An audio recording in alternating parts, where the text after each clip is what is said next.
झंझारपुर में सीता नाम की एक औरत अपने बेटे राज के साथ रहती थी। सीता बहुत ही मॉडल और फैशनेबल थी।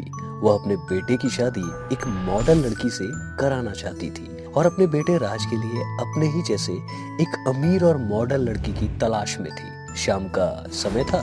राज एक लड़की के साथ शादी के जोड़े में अपने घर आता है और अपने बेटे को शादी के लिबास में देख सीता बोलती है, अरे बेटा, मैं तो तेरी शादी के लिए खुद ही लड़की ढूंढ रही थी, लेकिन तू तो शादी करके आ गया।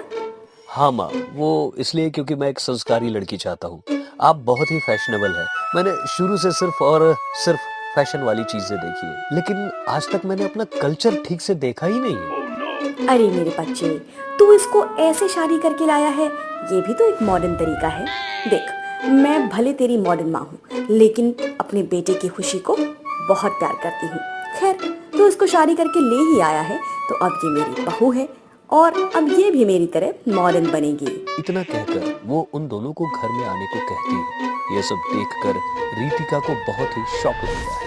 वो चौंकते हुए अपनी सास से बोलती है, अरे मम्मी जी, हम दोनों ने अभी शादी की है, क्या आप हमारा गृह प्रवेश नहीं कराएंगी? ओह माय डियर, तुम मॉडर्न कल्चर में हो, कौन से जमाने में जी रही हो? You both are so cute couples. अपनी सास का ऐसा बर्ताव देखकर रीतिका राज से बोलती है, ओह माय गॉड, राज, ये तुम्हारी माँ है? मुझे तो विश्वास ही नहीं हो रहा, इतनी एजेड होने के बावजूद इतनी मॉडर्न। हाँ रीतिका, इसी बात का तो दुख है कि वो मॉडर्न है, क्योंकि उन्होंने अपने इस चमकती तमकती दुनिया में अपने कल्चर को ही खो दिया है। वो अपना कल्चर जानती ही नहीं है। डोंट वरी राज, अब मैं आ गई हूँ ना, सब कुछ ठीक कर दूंगी। इतना कहकर रीतिका और राज दोनों ही अपने कमरे में चले जाते हैं और अगली सुबह जब रीतिका साड़ी पहनकर नीचे किचन में आती है, तब उसकी सास उसे इंडियन कल्चर में देखकर बोलती है, अरे बेटा, तू बहू है, लेकिन तू बिल्कुल आंटी लग रही है। अरे आजकल के जमाने में साड़ी कौन पहनता है? चल, मैं तुझे एक से एक शॉर्ट ड्रेसेस दिलाती हूँ। मम्मी जी, अभी मेरा बाहर जाने का बिल्कुल मूड नहीं है। वैसे भी मैं खाना बनाने जा रही हूँ। डैम, घर पे खाना बनाओगी? रुको रुको रुको, मैं अभी फूड आपसे नूडल्स और चाइनीज फूड मंगवा रही हूँ। Okay, just wait. रीतिका अपनी सास को बाहर से खाना मंगवाने को मना करती है, लेकिन उसकी सास नहीं मानती और बाहर से खाना ऑर्डर करवा देती है। इस तरह दिन बीतने लगे। आए दिन सीता रीतिका को मॉडल रहने के लिए फोर्स करती है, लेकिन रीतिका एक मामूली और संस्कारी लड़की की तरह रहती है। एक दिन की बात है, सीता फूड ऐप से खाने का ऑर्डर करती है और थोड़ी देर बाद जब उसका ऑर्डर उसके घर के पास आता है और जैसे ही सीता दरवाजा खोलती है, वैसे ही वहाँ मौजूद डिलीवरी बॉय उसको छोटे छोटे कपड़ों में देखकर बोलता है, अरे वाह, मेरे सामने 45 साल की एक महिला इन छोटे छोटे कपड़ों में खड़ी है। ऐसे कल्चर तो देखने को बहुत कम ही मिलते हैं। वैसे आप बहुत सुंदर लग रही है। Oh thank you so much. वैसे मुझे पता है।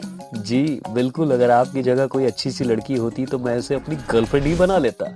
हे भगवान, तुम कैसी बातें कर रहे हो? तुम मुझे इनडायरेक्टली किसी लड़की से कंपेयर कर रहे हो क्या? अरे नहीं मैम, खैर क्या मुझे एक गिलास पानी मिलेगा? हाँ हाँ बिल्कुल, चलिए आप मेरे घर में आइए। इतना कहकर सीता उस डिलीवरी बॉय को अपने घर के अंदर ले आती है और जब वो अंदर पानी लेने के लिए जाती है, तब डिलीवरी बॉय उसके घर में चोरी करने लगता है। जैसे ही वो चोरी करना शुरू करता है, वैसे ही रीतिका आ जाती है और उसे चोरी करते हुए रंगे हाथ पकड़ लेती है, जिसके बाद वो तुरंत पुलिस को फोन कर पुलिस को बुलाती है। जब तक पुलिस आए तब तक रीतिका उस चोर को पकड़कर खूब मारने लगती है और मारते हुए कहती है, तुम जैसे नीच इंसान को चोरी करते हुए शर्म नहीं आती? अरे तुम्हारे अंदर इतनी हिम्मत तो होनी चाहिए ना कि अपने बलबूते कुछ कमा सको। थोड़ी देर बाद पुलिस वहां आ जाती है और उसे अरेस्ट करके वहां से चले जाती है। यह सब देख सीता अपनी बहू से बोलती है, अरे बहू, ये तो एक चोर निकला। हाँ माँ, ये एक चोर है और आपने इसको अंदर क्यों आने दिया? वो दरअसल इसने मेरी थोड़ी तारीफ कर दी थी ना, इसीलिए।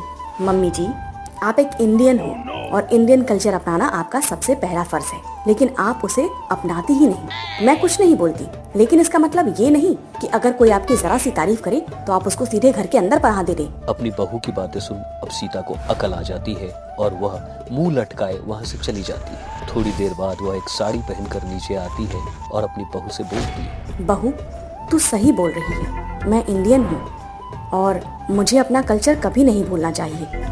इसलिए मैं आज से मॉडर्न नहीं बल्कि एक मामूली सास बनकर रहूंगी। लेकिन बेटा, तू ये सब राज को मत बताना प्लीज। उसकी बातें सुनकर रितिका सहमत होती है और राज को कुछ नहीं बताती, जिसके बाद सभी लोग खुशी खुशी एक साथ रहने लगते हैं, वो भी मिलजुल कर, जहाँ सब कुछ संस्कार में चलता है।